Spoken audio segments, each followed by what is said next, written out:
Hello, good morning, and welcome back to the channel. Having enjoyed some time off, I am now back and raring to go. Now, you joined me here in Geneva, Switzerland, and today we'll be taking an SBB Intercity service through to Chur. Now, this is a small city which is practically on the other side of the country, so quite a long journey ahead of us today. But before we catch our train, let's just have a wee gander around the station.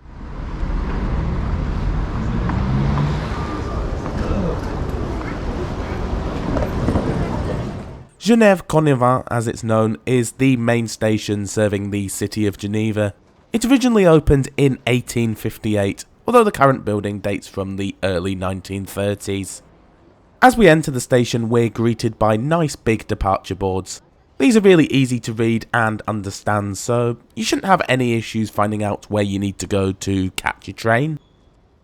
Just down here we have a quite large travel centre where you can buy tickets should you need to.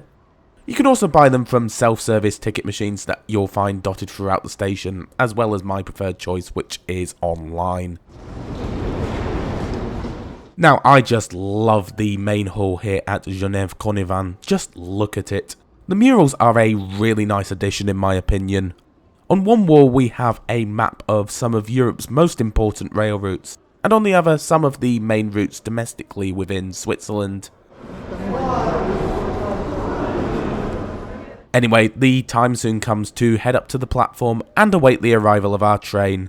The service we'll be catching today is the 11:42 departure to Chur, train number IC 909.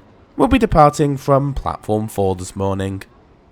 Speaking of platforms, these can be accessed by this underpass. Everything is fully accessible with lifts and ramps being provided for those of reduced mobility.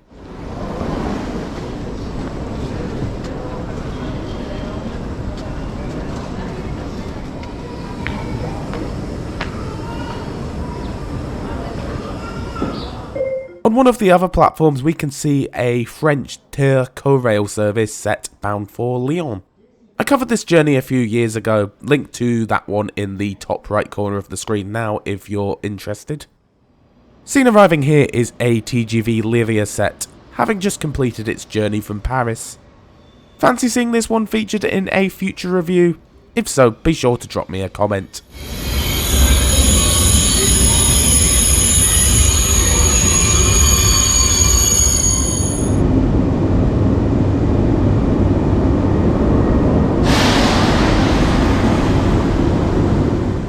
Right, here comes our chariot to Chur, arriving from Geneva Airport on time. The service today will be operated by this SBB RABDe 502 set. This is a tilting version of Bombardier's popular Twindexx series, with these trains being certified for speeds of up to 200 km an hour.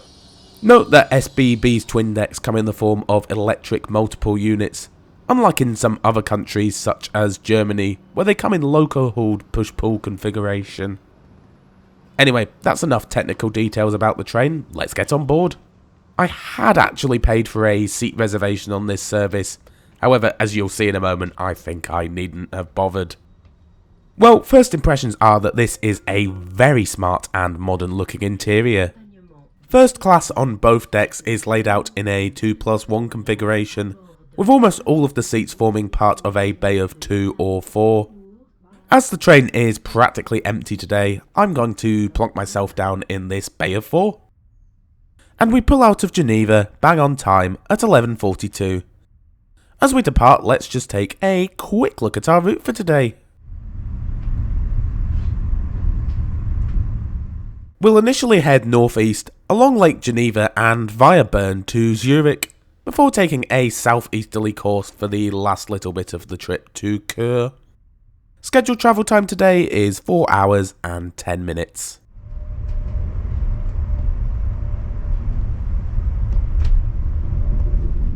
Right, now that we're underway, let's have a quick look around the seats. Legroom seems okay, but I imagine it'd be a bit tight if someone was sitting opposite you. Each bay features one of these nice big fold-out tables, as well as a litter bin. Plug sockets can be found at each and every seat, which is always good. However, what wasn't so good was the seats themselves. I just found that they were a bit too firm for an Intercity train and really not all that comfortable. That said though, they do offer a fairly good amount of recline. And lastly, you'll also find a reading light and a window blind. Overall, I was left feeling a bit disappointed by these seats. I think they're more like what I'd expect to find on a regional service as opposed to an Intercity train. But do let me know your thoughts on them in the comments below. Anyway, we're now running alongside Lake Geneva, or Lac Léman to give its French name. It's a shame that it's a bit hazy today, as on a clear day, you can see the mountains on the other side of the lake, which really does make for some rather spectacular views. De Fribourg, Bern, Zürich, Sargans, Landquart. Soon enough, we arrive at our first stop of Lausanne. This is Switzerland's 4th largest city, and is apparently the fastest growing city in the country.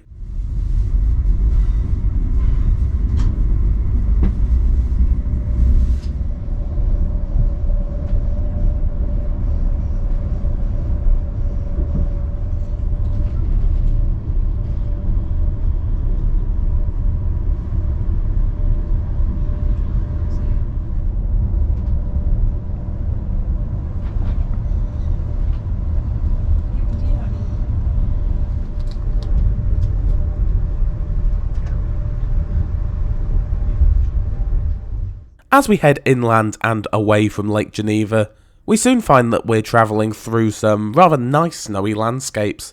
Just what I expected from Switzerland in January.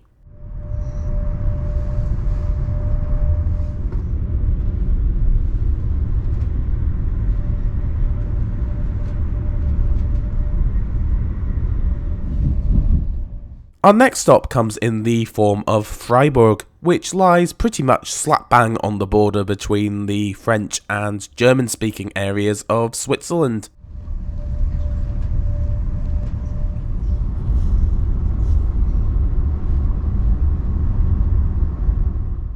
Around 25 minutes later, we arrive in Bern. While Switzerland doesn't officially have a capital city, Bern is considered to be the country's de facto capital, being home of the Federal Palace, which is where the Swiss Parliament sits.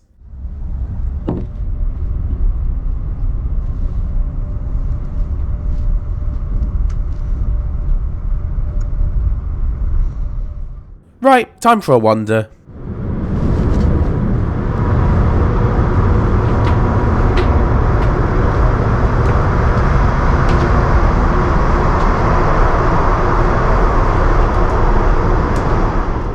As you can see, the lower level features the exact same layout as the upper level. In addition to the usual luggage racks, a lot of SBB's trains also feature these bike racks / ski storage areas in the vestibules, which is a very well thought out feature in my opinion. Separating first and second class, you'll find a restaurant car.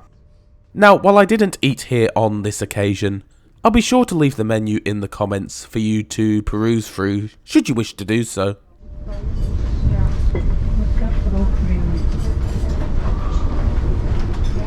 Next to the restaurant car on the lower level, you'll find some spaces for wheelchair users and an accessible toilet.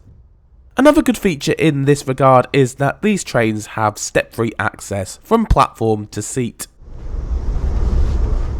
As for the rest of second class, nothing out of the ordinary here, just the standard 2+2 seating configuration.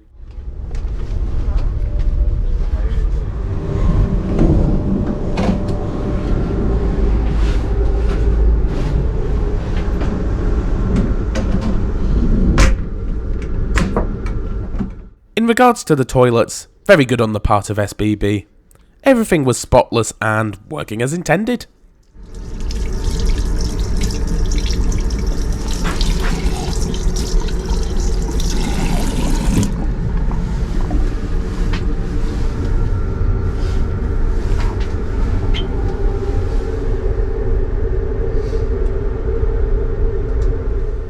Lastly, and surprisingly, this train is not Wi-Fi enabled, or at least if it was, it certainly wasn't working on this trip. That said though, cellular service was very good throughout this trip, so it wasn't really an issue, for me at least.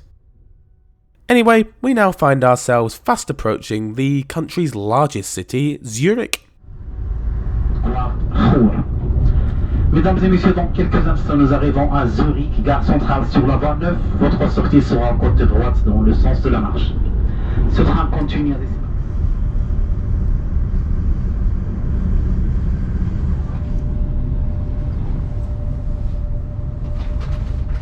About an hour after leaving Bern, we arrive at Zürich Hauptbahnhof. We'll have an extended stop here of about 5 minutes or so, and the train will also reverse direction here.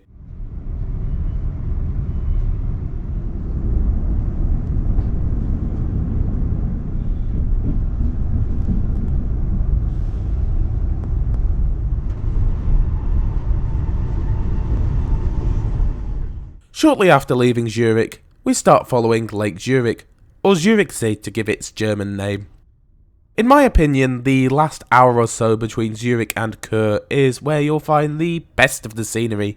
It's simply stunning, so I'll keep my mouth shut for now and allow you to enjoy it.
In seemingly no time at all, we find ourselves at our final intermediate stop of Landquart. Well, it's been a bit of a mixed bag really this trip, hasn't it? On the one hand, the seats really weren't that good, and certainly fell short of what I'd expect from an Intercity train. That said though, these trains do look quite the part, both internally and externally, and the ride quality was very smooth, even when travelling at speed. And of course, the scenery was just simply superb. As for booking this train, well, as far as I can tell from the SBB website, this direct Geneva to Chur service seems to only run on weekends.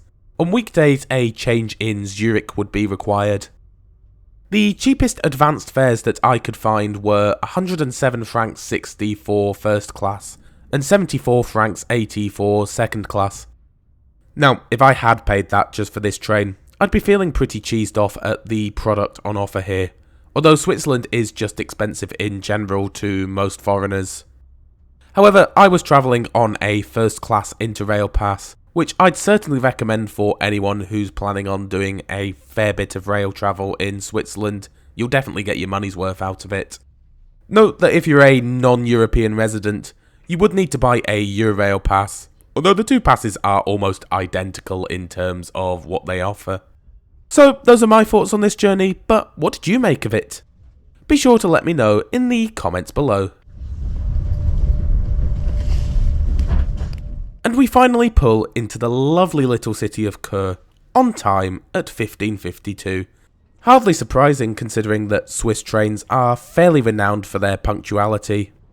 Chur is of course known for being the start point of the world famous Bernina Express, a narrow gauge railway service that runs from here across the Alps and to Tirano in Italy. I'm going to be featuring this in a trip report fairly soon, which I can't wait to bring you. Anyway, thanks for watching this video. I do hope you enjoyed it. I hope my voice wasn't too croaky for this one. As those of you who follow me on social media will know, I did actually end up cutting my trip short and having to return home early to the UK. Turns out I am currently recovering from a rather nasty chest infection. Also, sorry for the long gap between videos. However, I am raring and ready to get going again. So that should be me back to uploading every week. Anyway, thank you all for sticking by me, and an extra special thanks to my patrons and channel members, as you have all been absolutely amazing. Right, that's all from me today, so I will see you all next Friday.